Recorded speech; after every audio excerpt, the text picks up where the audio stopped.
Hello guys, in this video we're going to talk about how to track offline conversations using your Google Ads and Zapier.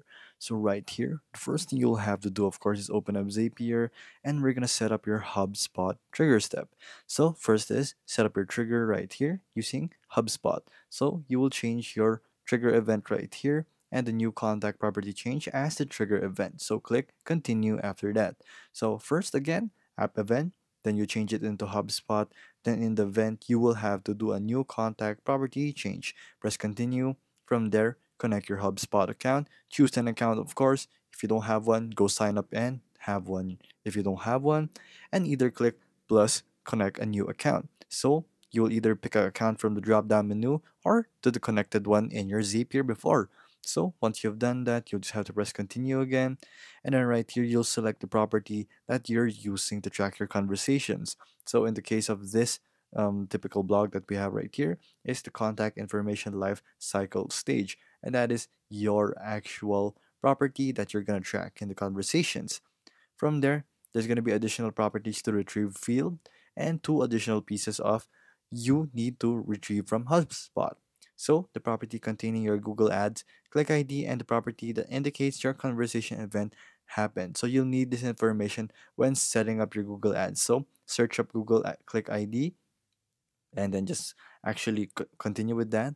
So once you've added both these properties right here and the conversation information with the Google Click ID, you just have to press continue again. And then next, you will need to test your trigger with Zapier in the lead and the HubSpot. So use the information from it as you set up your Zap. So basically, you click the test trigger button and then it will continue the selected record right here. And then now you will have to see if it works. So if it works, you're good with it. Then you have to continue with the selected record like I've said and then set up your filter by Zapier action step. So now you will have to continue if right here. So you will have to change by Zapier now. Specify which leads you want to continue through. Of course, it's going to be your preference now. So here you're going to use a actual an example called the marketing qualified lead as their conversion event. So they'll filter it specifically for leads. So they will filter it down here and then continue. Then you'll have to test it out again. And then right here, you will have to click plus and add a filter to confirm the lead's Google Click ID exists. If it doesn't, you'll have to choose one that exists basically. So next, you will have to test if Zapier will see your lead and if it has gone through the filter or not. If it did, it works. If it doesn't, you'll have to check again with the steps that I have just shown you. So continue only if right here gonna be a prerequisite type of question.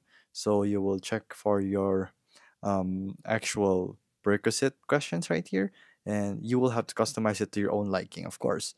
So next is set up your delay by Zapier action. If you want to delay or delay by Zapier, you can also do so right here. Press continue, and then you'll have to specify how long the delay is if you want the delay. So next is setting up your ad right here and then the test step, then it's complete.